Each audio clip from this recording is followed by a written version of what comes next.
Hello everybody and welcome to another live training session on Unity. My name is Mike Geig and welcome. It's been a while since I've done one of these, so I'm actually quite excited to get back into it and start doing these again. Now, for those of you watching this recorded, you've actually already missed out on quite a fun discussion on top-down versus isometric games in the chat, but I'm sure we can still talk about some fairly useful things. Real quick, just so everyone's aware, I have recently upgraded to Windows 8.1. Wasn't necessarily my choice, but my computer wouldn't start, so I said, to heck with it, let's do this. So my settings have all been redone on my streaming, so hopefully this works. This is the first time I'm streaming with my new settings, and hopefully we don't have any issues. I am also streaming 1080p. Normally I stream 720. So again, fingers crossed, hopefully this works. If not, I might have to stop the stream, downscale back to 720 and come back. Hopefully we don't have to do that, but just be prepared in case we have any particular issues. All right, so today's topic is top-down 2D games. And a lot of the conversation going on in the chat already is, what exactly does that mean? Some people are asking about games like Zelda, right? Or The Legend of Zelda, the original Nintendo, where it's kind of top-down, but it's kind of not. It's kind of at an angle, right? And so, to my knowledge, games like that are basically called isometric. They're not truly isometric, but they're just called isometric. They're top-down, but still things are kind of on their sides. We're not really doing that. We're doing true top-down today, but the only difference between true top-down and Zelda's kind of isometric style, or the original StarCraft's isometric style, is just the art. And whether you draw it top-down or whether you draw it at a 45-degree angle, that's literally the only difference. So and that's kind of what we're going to be looking at. I shouldn't have mentioned Windows, because now everyone is is talking about Windows in chat. Okay, so like I said, we're going to be talking about 2D games, top-down, and to get started, I know a lot of people had asked me for a drawing, so I did make a drawing. I kind of want to talk about how top-down games actually kind of work in Unity. And so I had this little demonstration here, and you could see on the left we've got kind of our top-down game where we have our action shooty guy kind of shooting these ghosts and whatnot. And that's how a top-down game kind of looks, right? Just running around and everything's flat, but really what's happening, if you look on the right, is what's really happening. And this is basically that the whole world is kind of flipped on its side. All right, so in this way, our guy is actually kind of suspended halfway down the screen. Gravity is still along the y-axis, right? Which means what we're expecting gravity to be is along the z-axis, right? It's not really the case. It's always along the y-axis in Unity. Maybe someday in the future there'll be a setting that we can choose which axis gravity is on, but for now, gravity is always on the y. So what that means is with top-down games, we cannot use Unity's built-in gravity. If we need gravity, if we want the ability to jump or anything like that, we have to implement it ourselves, right? We're not going to do any of that stuff today, but I just wanted you to be aware the biggest difficulty with top-down games is not really making them. It's the customized algorithms you have to use, because we're no longer dealing with y is the up and down and x is the left and right. Well, we are still dealing with x is the left and right, but z is in the in and out, right? With top-down games, the whole world kind of gets flipped. So the algorithms we normally use, we can't use anymore. And we have to use kind of changed algorithms to utilize these new axes, all right? So that is what my picture here is meant to represent.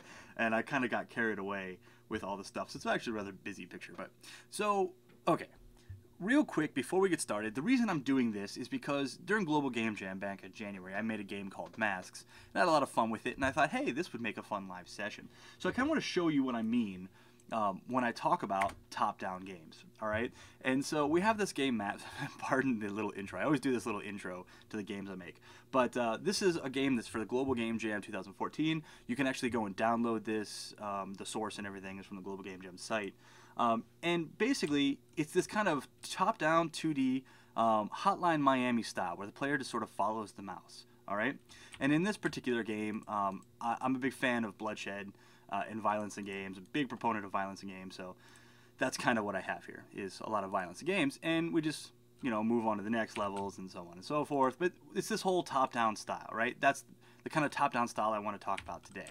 And so what we really need to do is, and I'll go ahead and move this now.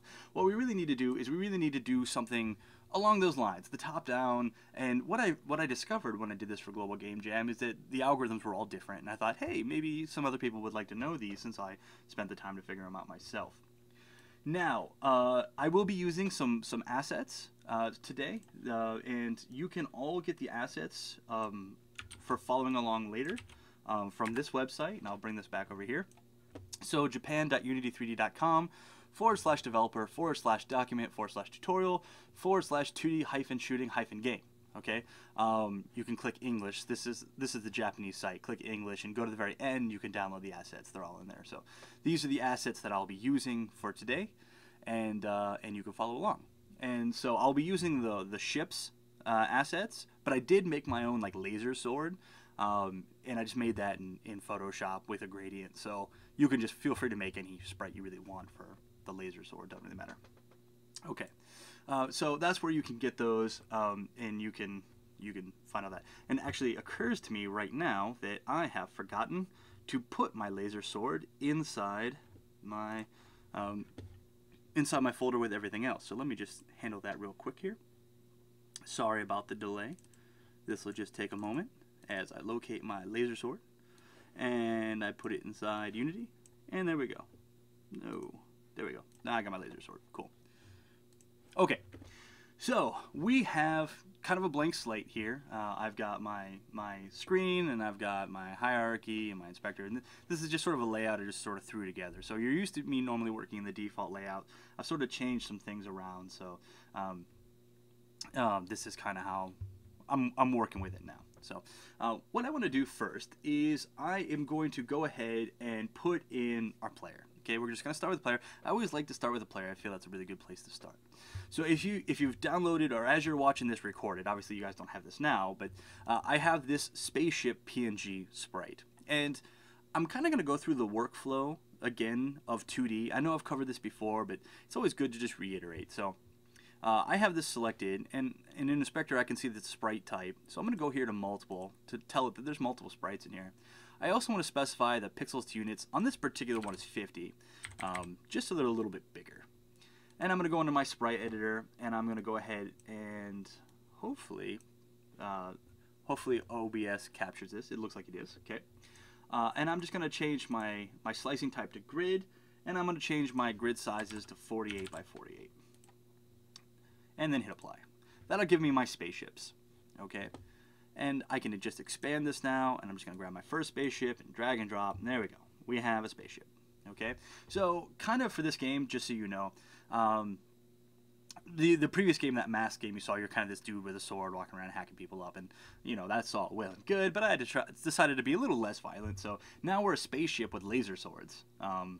Just because I thought, hey, what if a spaceship instead of shooting guns just had a sword? You know, why not? Maybe I watched too much Pacific Rim. I don't know. And so we're going to fly around in our spaceship and slash things up with our laser sword. So we have our player now, and what I want to do is I want to move my player with physics. Now, I had already talked about how we can't really use built-in gravity and things like that, which is true, but the rest of the physics still works the same, right? So don't think that just because we're making a top-down game, we can't use physics. We just can't use gravity, and we can't rely on the axes the same way as we normally do. So we're going to look at some custom ways of doing this. All right, and so what I'm going to do is with my spaceship here, I am, oh, that's weird, that won't let me resize. Oh, there we go. With my spaceship, which I'm actually just going to rename player, what I want to do is I'm going to go ahead and add a rigid body to it. So physics 2D, rigid body 2D, since it's a 2D object. And I want to take my gravity scale, I want to make it 0. I do not want gravity. Remember, gravity is our enemy in top-down games. And I'm also going to want to change my linear drag to 5. You'll see in a second here, we'll play around with it. I'll show you why I set the linear drag to 5. Because otherwise, the spaceship is just going to fly all over the place and it's going to be all slippery and whatnot. So we want it to have some drag. Okay. And then finally, what I want to do is I'm going to add a collider to this. I don't need this yet, but this is for the future. So again, physics 2D, box collider 2D. And I'm just going to go ahead and bring that in a little bit. And bring it in a little bit. Something like right about there. All right. You could get more accurate results with a polygon collider, However, polygon colliders are less efficient than box colliders, and this game isn't going to be super precise, so that's really good enough. Real quick here, I'm going to read through chat, just make sure I'm not missing anything. One of the questions, can't you change the gravity axis? No. Unless you can, and I just don't know about it, but I'm pretty sure you can't. If I'm wrong, just let me know. But I'm pretty sure you can't. Let's see here. Okay. And you can use gravity in a 2D game, you just can't use the built-in gravity. You can have jumping in a 2D game, your jumping is towards the camera.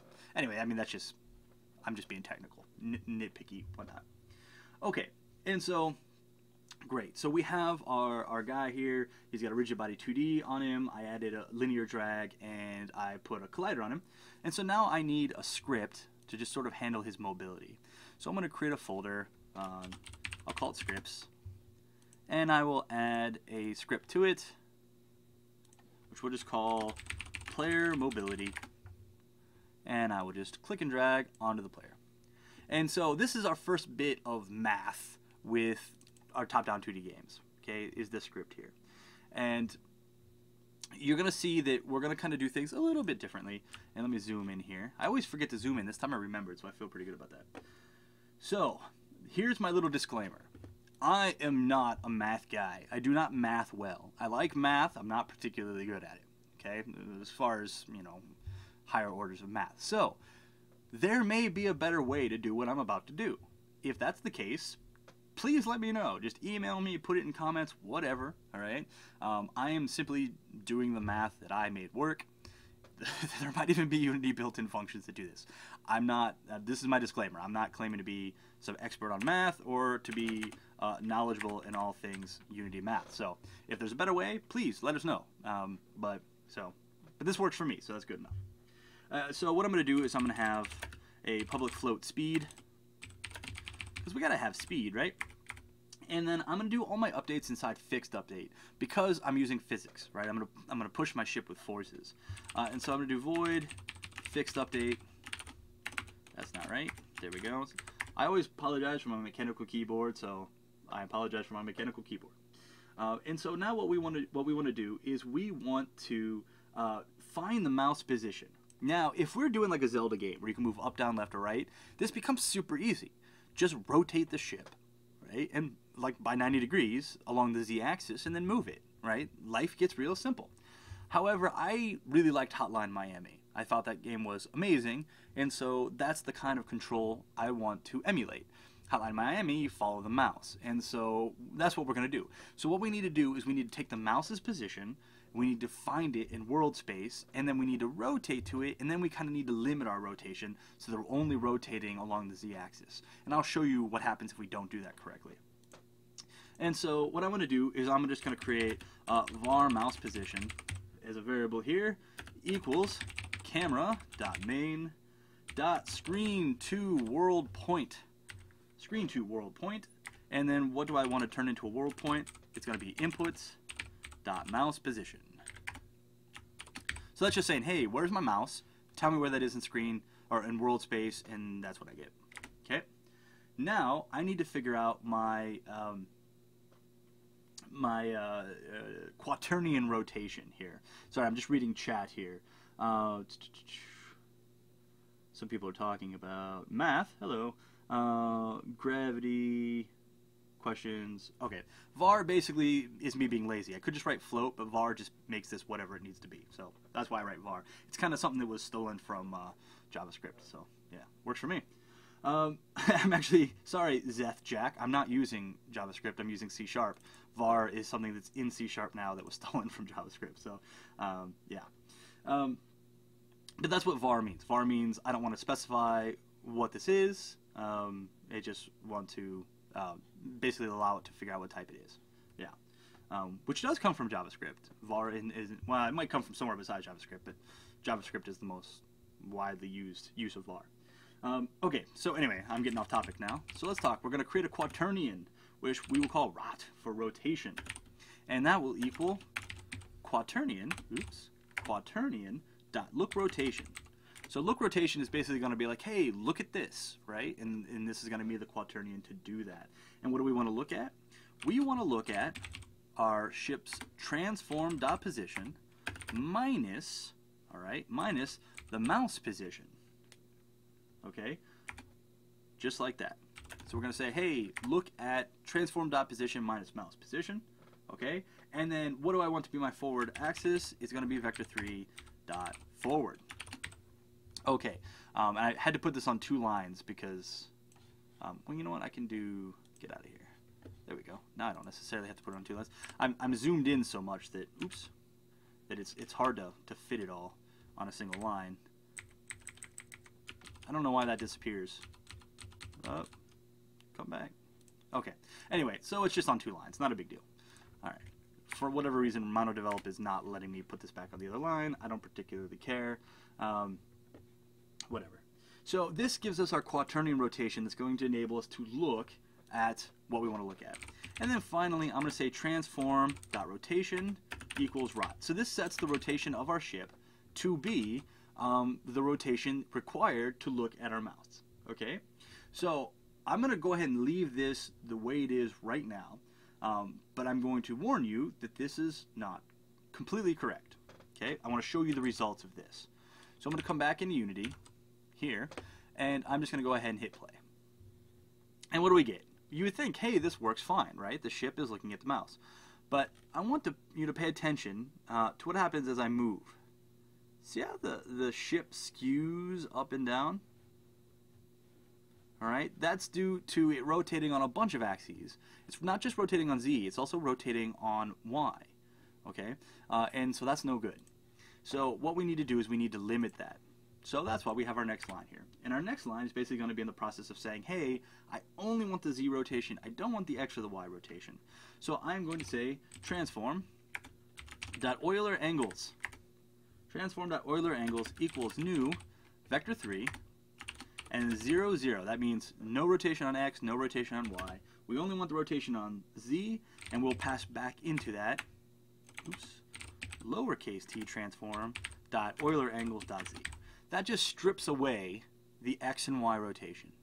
Okay? One more step we need to do is going to be rigid body 2D dot angular velocity equals 0. This step is a little bug I noticed. It's not really a bug, it's just physics, right? That when we do this, every once in a while our ship will just kind of rotate and slide, right? And it won't stop. And the reason is just due to calculation precision, so by doing this, we prevent that from happening. You can remove that if you like that little slide, but I don't, so I removed it. So there you go. Okay, so that is going to give us the proper rotation without any of that distortion.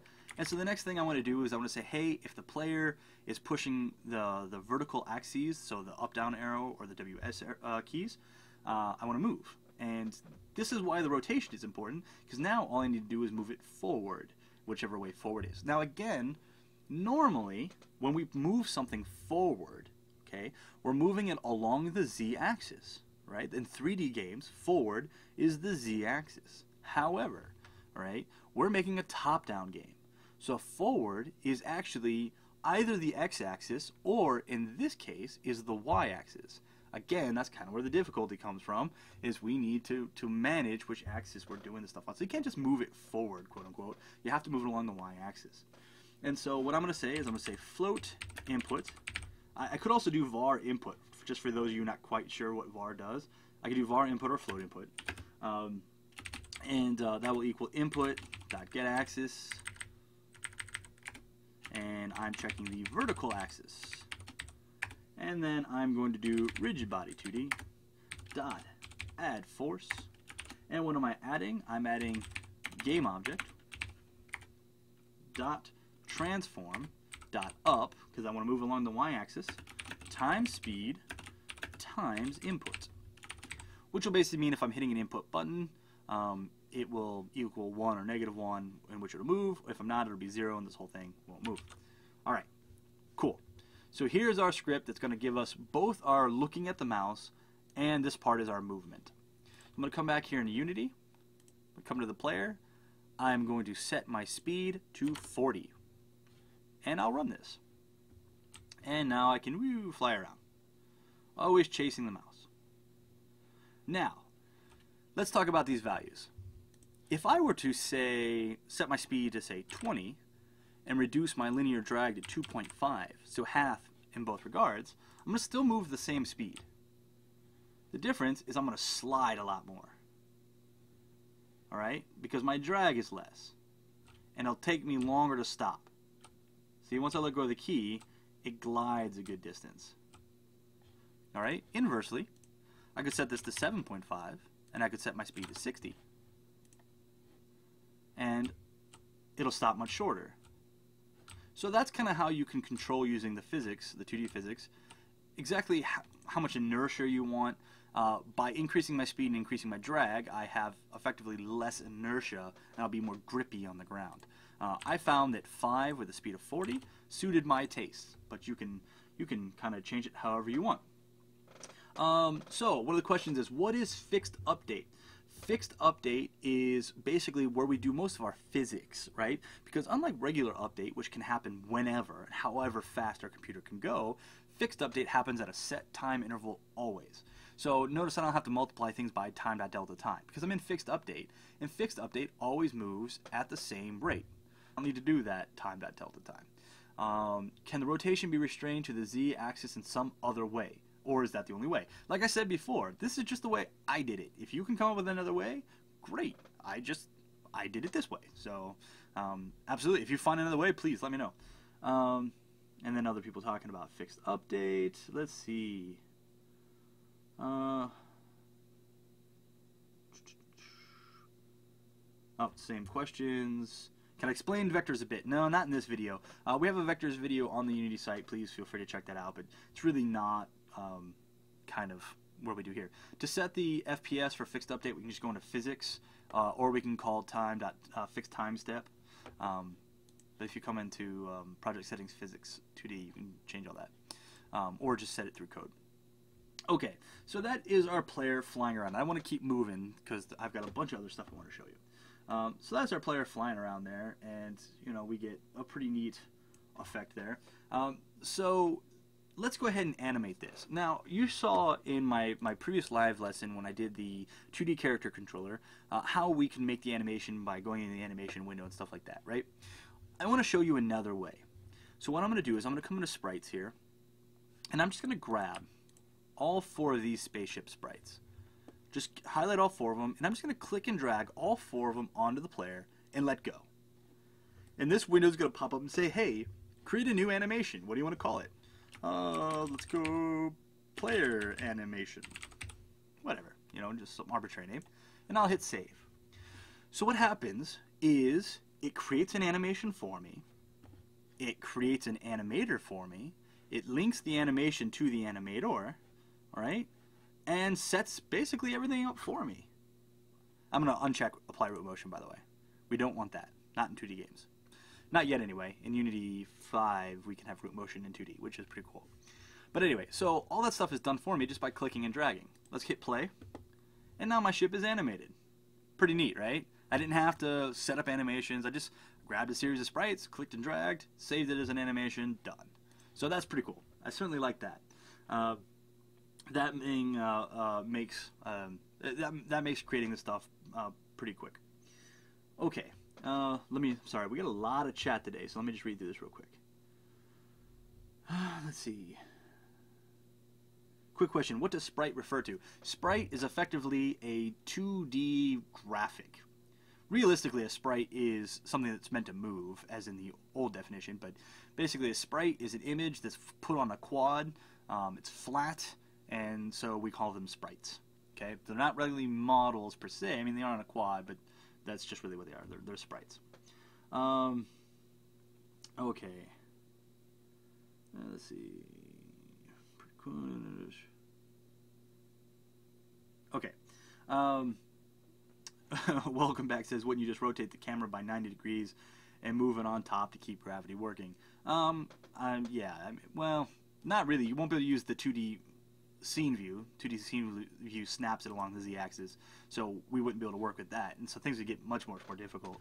I'm sure we can rig it, but just basically saying we don't generally need gravity in top-down 2D games. Let's see here. Okay.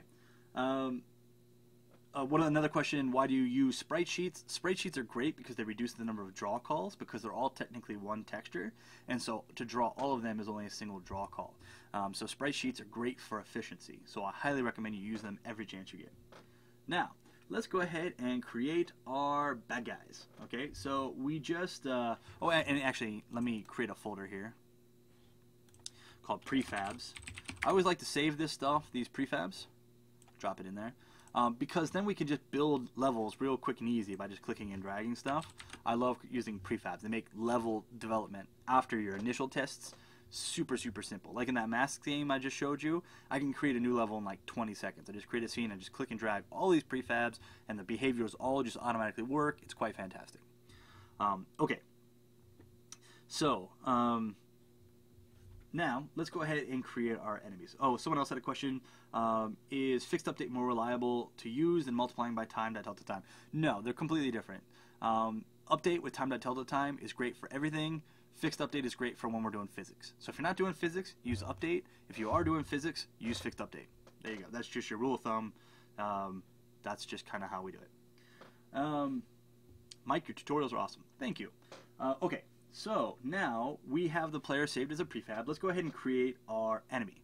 Now you saw before how I clicked and dragged a sprite into the scene, and then I added stuff to it, and then I added the animations. So check this out. We're going to go ahead and create the enemies an enemy real quick.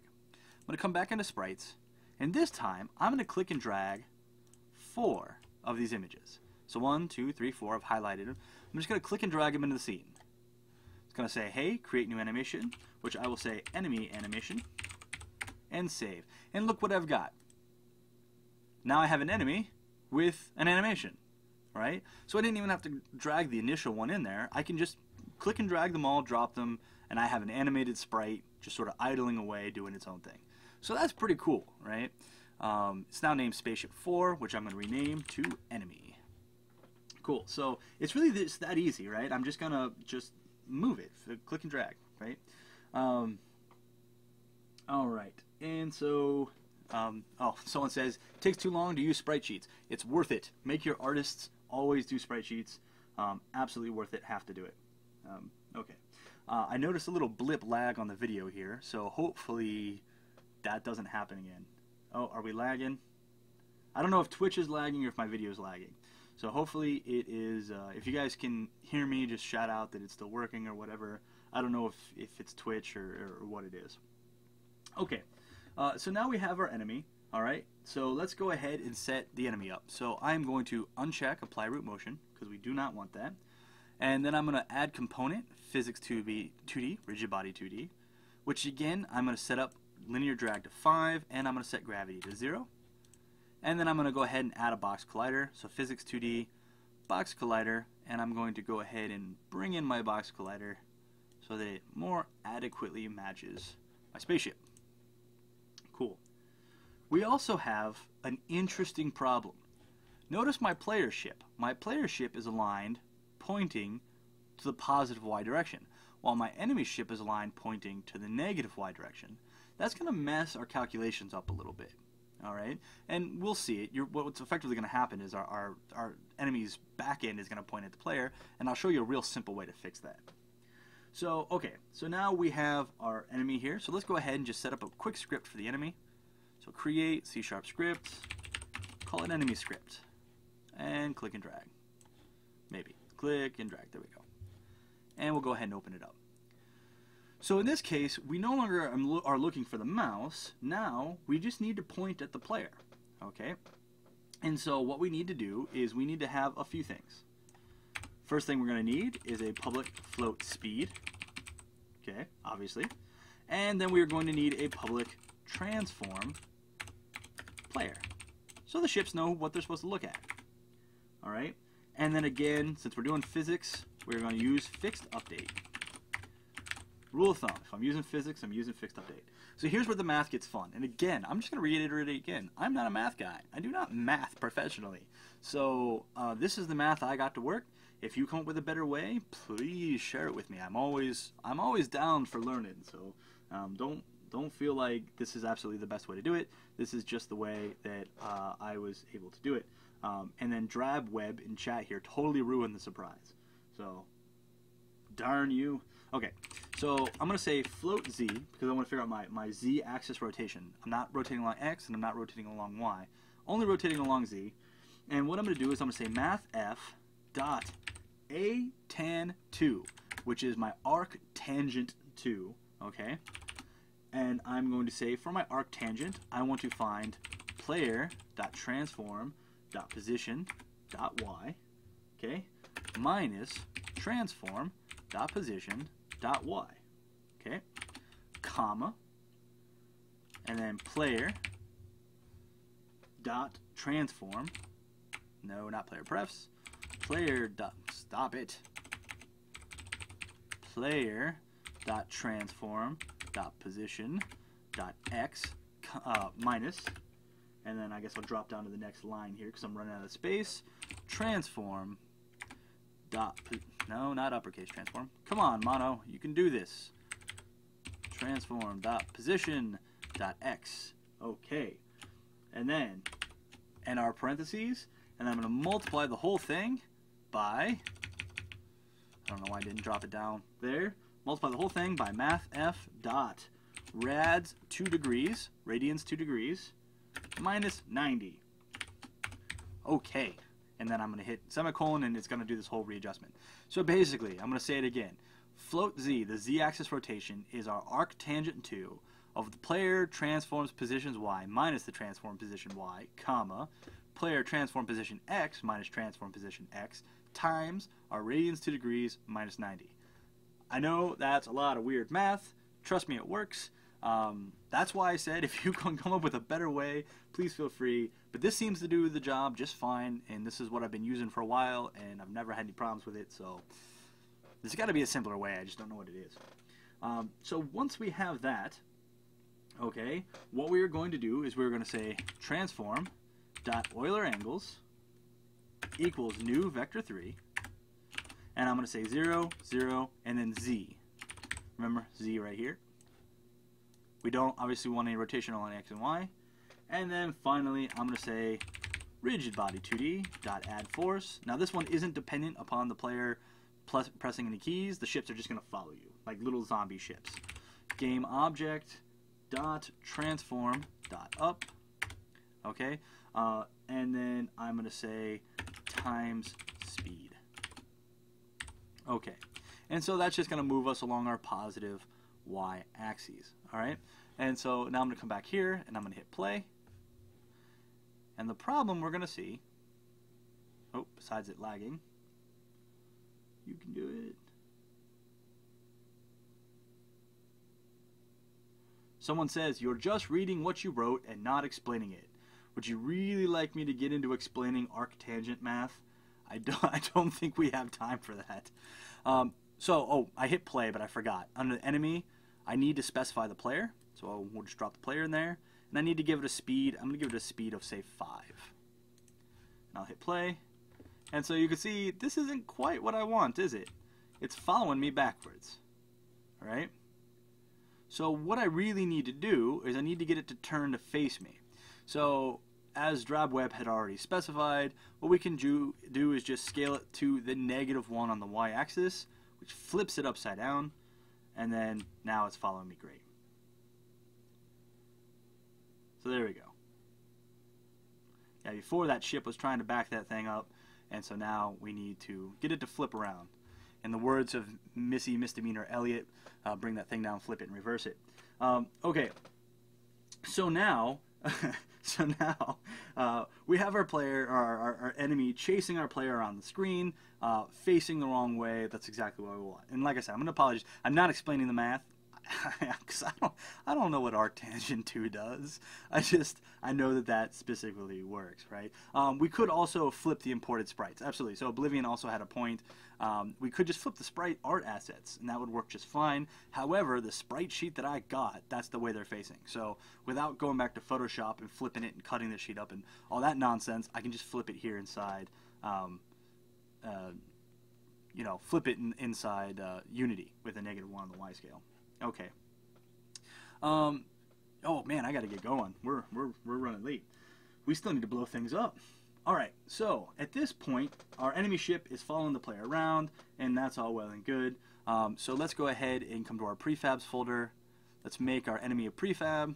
Let's zoom out a bit and let's just bring a bunch of them in. Enemies everywhere. And let's just grab every one of those and specify that the player is who they want to follow. Okay, so now they'll all follow the player, and if they run into me, they'll just start pushing me. Right, zombie ships. Or like amoebas in the body or something like that. If you're making a biological game, right? Why not germs or whatever. Okay, and so now what we want to do is we want to add our attack animation. And this is really the thing I wanted to show you the most, right? Because this is, we're going to use actually mechanism animation layers, which I've never shown you guys before. So hopefully you don't know it, or I guess hopefully you do know it, but if you don't, you're going to learn something new. And we're going to talk about how we can get a swinging weapon and actually blow things up with it, right? Which is all pretty cool. So now we have all these enemies, but for right now, I'm just going to go ahead and disable them. Goodbye, enemies. Because I just want to be able to play around with my ship for a bit without enemies coming and going. So what I want to do is I want to go ahead and create on my player a sword. So I'm going to come into sprites and I'm going to grab my laser sword. I just made this with Photoshop. It's just a gradient in Photoshop. So you know, feel free to use any image you want. It doesn't particularly matter. And so I have this sword, and what I want to do is I want to nest it onto my player. So sword is a child of player, and on player I'm just going to hit apply, which is basically saving it to my prefab. Okay. And so now what I want to do is I am going to basically make it so I can swing this sword around. So with the sword selected, I do need to have on it a box collider. So physics 2D, box collider, which I'm going to set to a trigger. Okay? So I don't want to actually push things with the sword. I want to have it call up some code when it hits something. Okay? And then I'm going to come back to my player. And in my animator, I can see right here that we have our animation state, which is just the ship kind of idling. Okay? What I want to do is I want to create a new animation on a new layer. So I have my base layer right here, which is where my ship just idles, right? As a matter of fact, if I click my ship and then run it, you can see it idling, right, as the rockets are going there. So what I'm going to do is I'm going to create a new layer, and I'm going to call this layer attack. This is my attack layer, and I'm going to give it a weight of 1. I'm going to ensure that my blending says override. I don't really want to get into the rest of this stuff. You can always look the documentation up for this, all right? But this is kind of what I want here, okay? So I have this layer, and I can just go ahead and minimize it now. It exists. There's nothing on it. And I'm going to create a parameter, which is going to be a trigger, which I'm going to call attack. And finally, I'm going to create a blank state, create a state, right-click, create state empty, which I'm going to name idle. Ooh, which I'm going to name idle, I said. There we go. It's default. Oh, come on. I set idle. There we go. And it doesn't do anything. Because by default, I don't want this sword flying around the place. I just want it to idle, where it's not doing anything. Okay? And I'm going to click on my laser sword, and I'm going to turn it off. Deselect. So by default, the sword is not enabled. Okay? It's just invisible. It's invisible, no collisions or anything like that. Cool. So now this particular work with our animator is done. We have our idle state on our attacking layer, and nothing else is happening. So let's make this animation. Okay? I'm going to go ahead and go to animation, and what I want to do is I see I currently have player animation. That's just the idling of the ship. I'm going to create a new clip, which I'm going to call attack anim. You can name it whatever you want. Attack anim. And I'm going to set my sample speed to 36. The higher this number, the faster the animation. The lower this number, the slower animation. I tested this before. I liked 36. Your mileage may vary. Alright? And so now what I want to do is I'm going to add a bunch of properties to this. So the first property that I want is I'm going to select, and the nice thing about this is even though this is the ship, when I hit add curve, I can see all children elements. So player has a child called laser, and here's laser, right? Isn't that awesome? Check that out. And so I'm going to go into laser, and the first part of my animation isn't animation at all. I'm going to just hit plus here so I can determine whether it's active or not.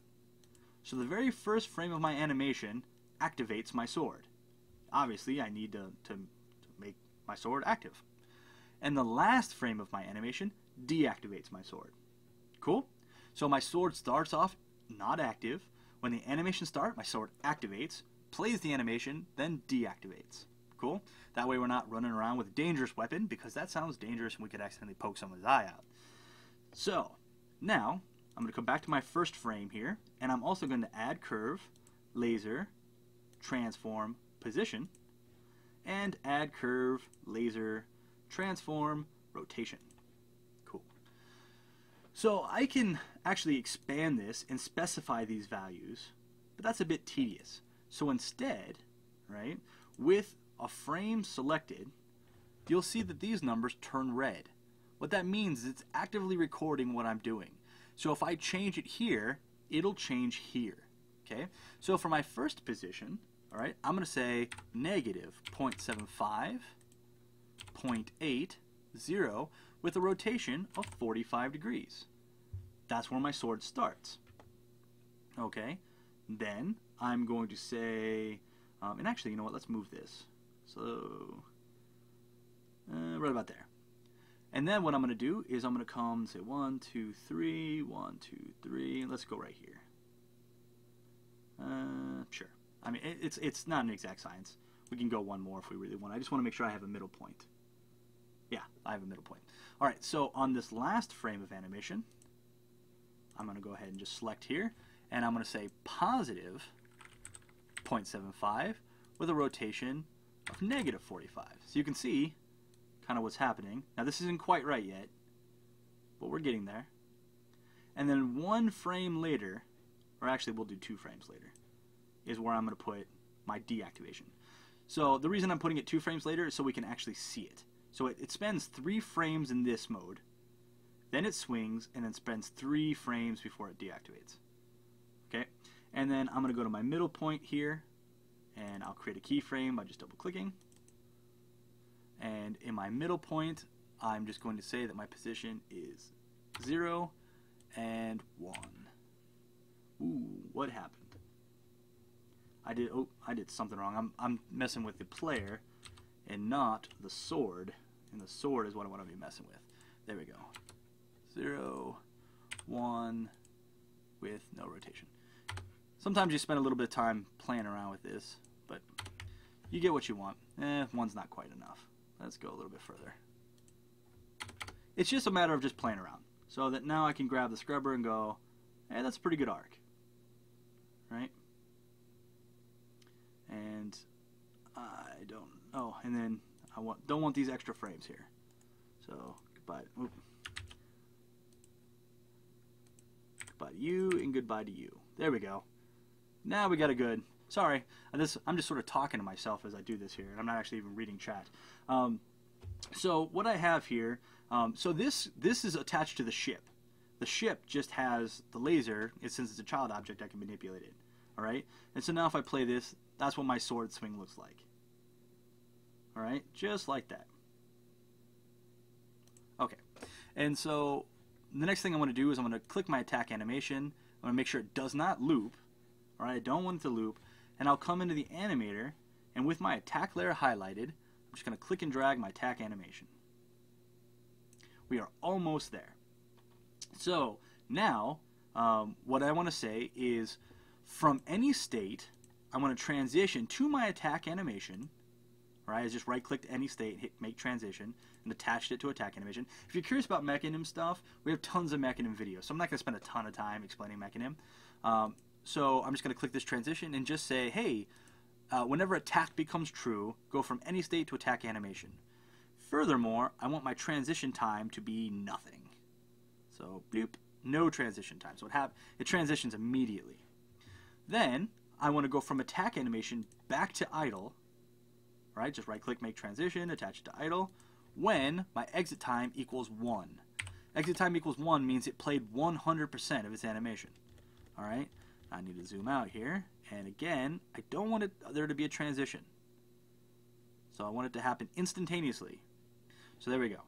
So now what it'll do is as soon as attack becomes true, it'll play the attack animation. As soon as that animation is done, it's going to come back to idle. Alright. So, long story short, if I lost you there, This video will be recorded. You can come back and watch. But basically, I just created a rudimentary animation, right, that I then linked up here on the attack layer. What's nice is that since my base layer and my attack layer doesn't have anything with the same name, right? Except attack animation got added down here, but that's just a placeholder, so it's not really that important. It's up here that's it matters.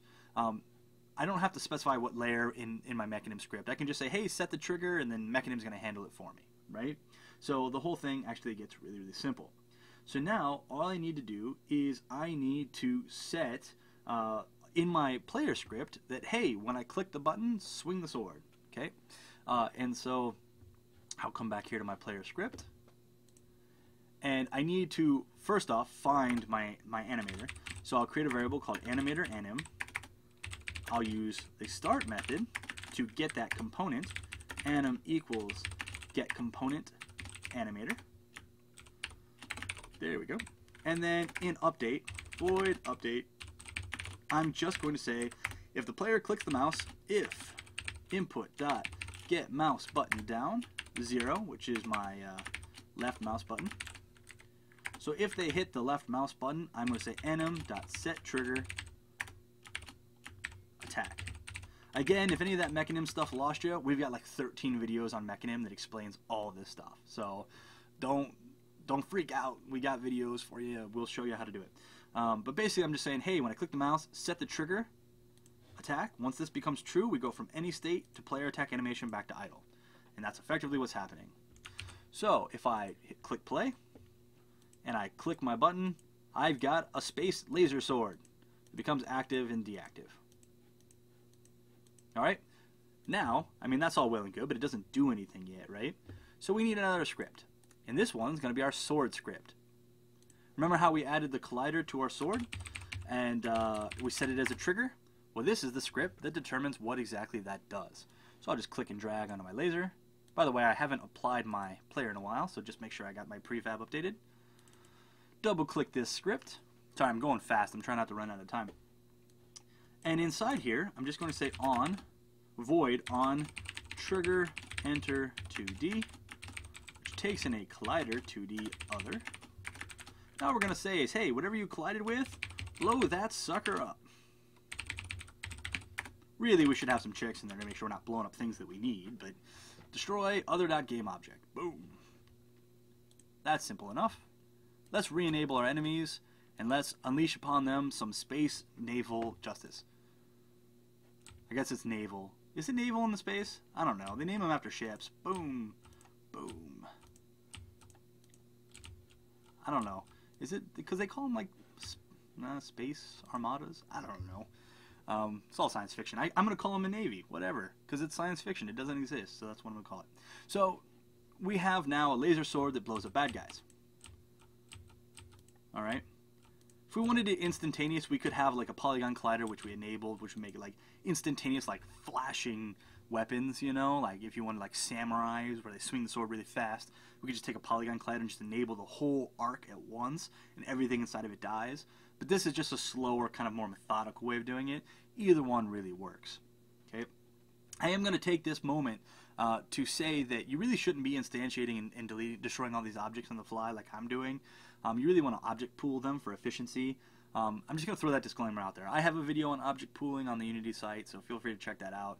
I'm doing it here because it's simple and it's easy, and it's a rather small project. Now, for those of you who watch a lot of my videos, you know that no video would truly be complete without an explosion. So I like the fact that we can destroy these enemy ships, but I feel that it's really lacking in explosions. So let's go ahead and add an explosion when we blow up these ships. Okay? So I have here my sprites, and you'll notice I have this explosion sprite sheet.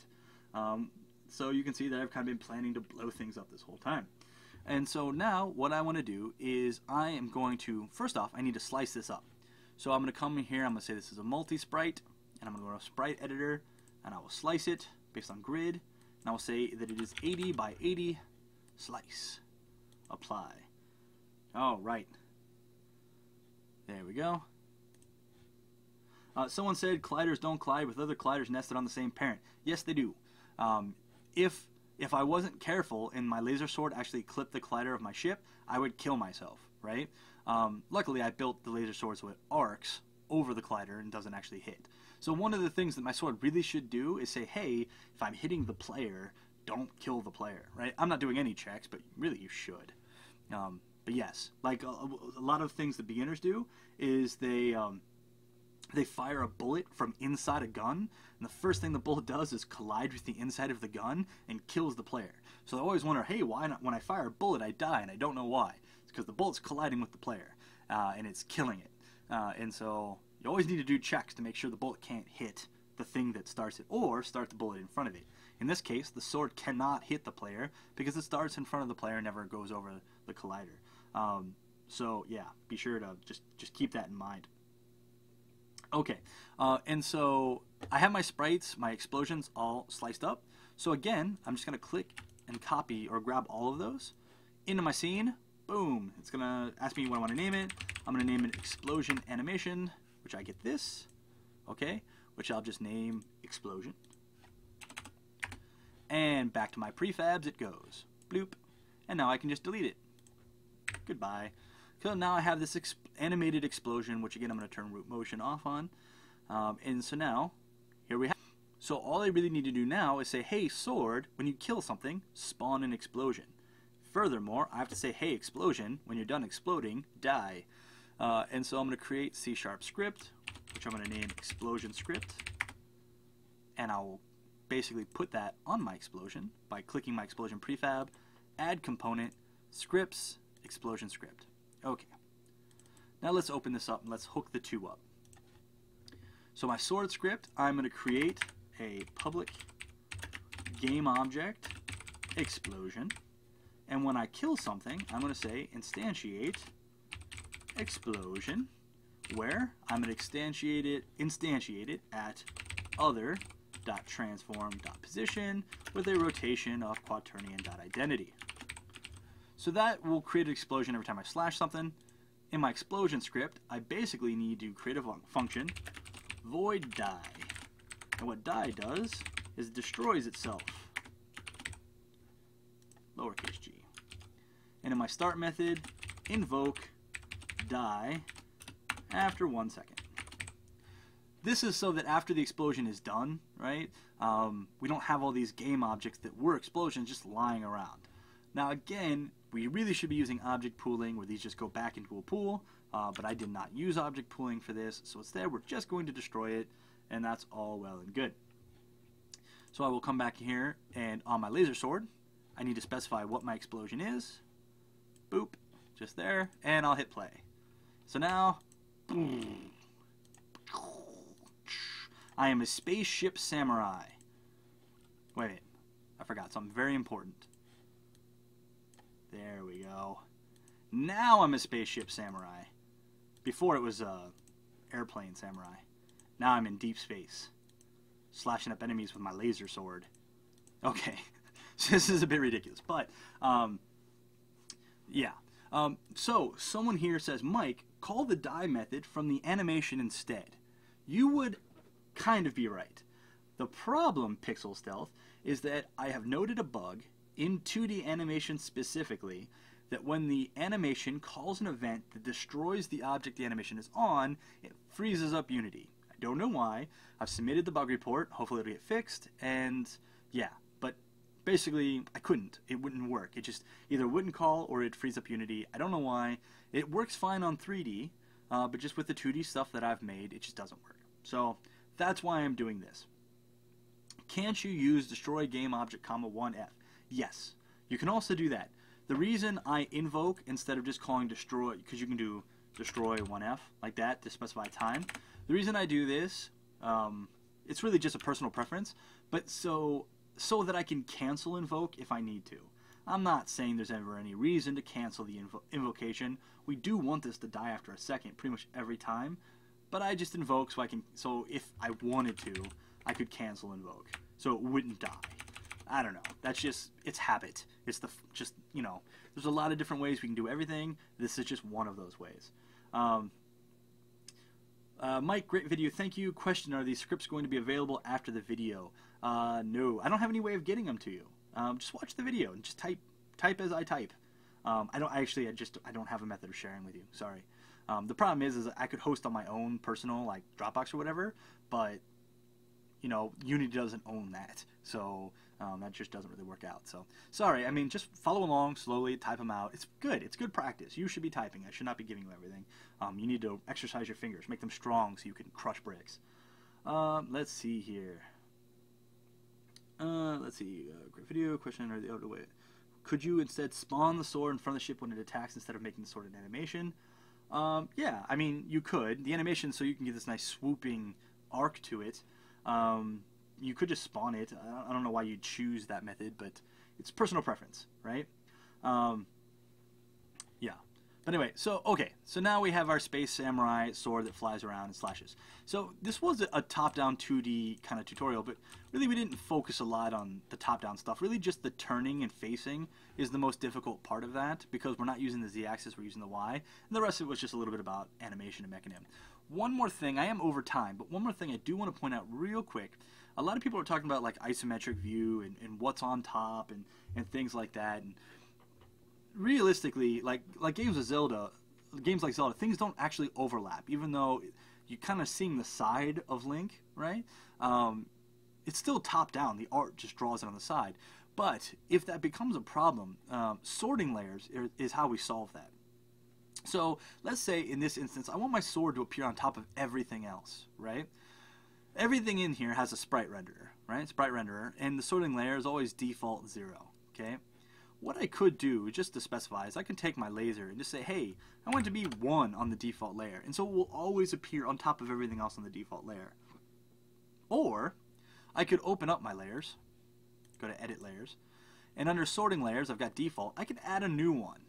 I can just call this one on top of default, right? And since it's higher than default, I can make it also lower than default if I wanted to, but that wouldn't make a lot of sense. Since it's higher than default, everything that's on that layer, like my sword now, which I can put that back to 0, will always appear on top of everything else, right? Everything else is on default, and this is on the on top of default layer, right? And I could create another one under sorting layers, one more that's just called behind default, or we could call it ground if it was our ground or whatever, and just put it behind, right? So for those of you who are always curious, how do we get things to be sure which things are drawn on top of other things? We can use our sorting layers. And the nice thing is we can change those sorting layers on the fly with code. So it's really not super difficult, right? So making certain things appear on top of other things is really not all that hard. And it's actually one of the more important parts of 2D game programming to make things look right. Okay, so let me read through chat here real quick, because a lot of people have questions. Can you explain scenes and how to change levels in code? Well, that doesn't really apply. You can maybe ask me that question later, but scenes are basically just like levels, collections of assets. You can change them in code by writing code that can be accessed and modify level elements. It's kind of a generic question. All right, let's see. Let's see here. Oh, yep, that's how you change scenes. Don't destroy them. Okay, so I see these. Most of the things inside here are for other stuff. Can we use sorting layers for GUI? Yeah, we can. We can do GUI a bunch of different things. I generally have used GUI to have a separate camera, which I keep off to the side, and all my GUI elements are on that.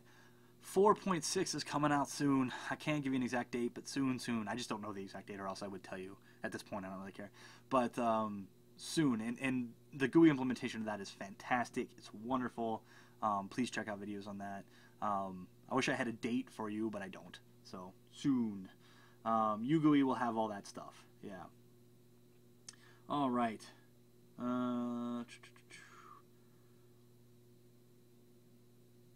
How much future career opportunity is there in Unity game development?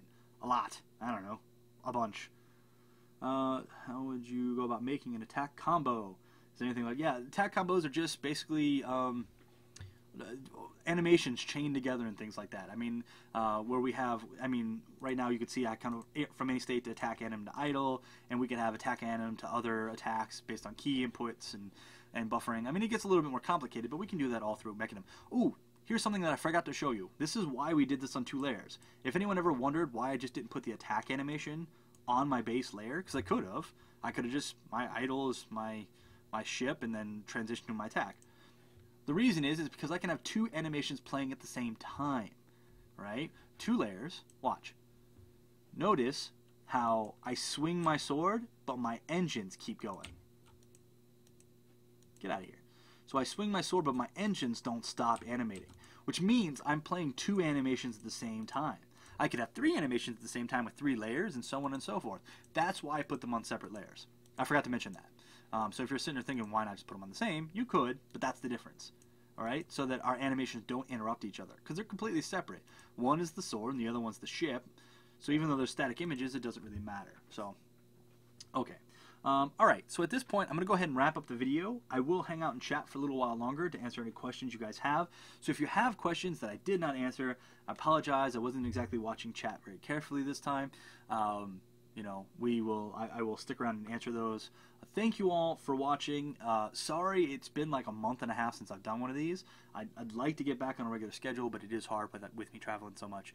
Hopefully you all enjoyed this video, and it will be uploaded here as soon as I can, and I look forward to seeing you all next time I do one of these. Nothing is scheduled yet. I believe Adam has another live training scheduled. I do not. I need to get one scheduled. I just haven't yet. So stand by and wait for that. And otherwise, thank you all very much. Have a fantastic day.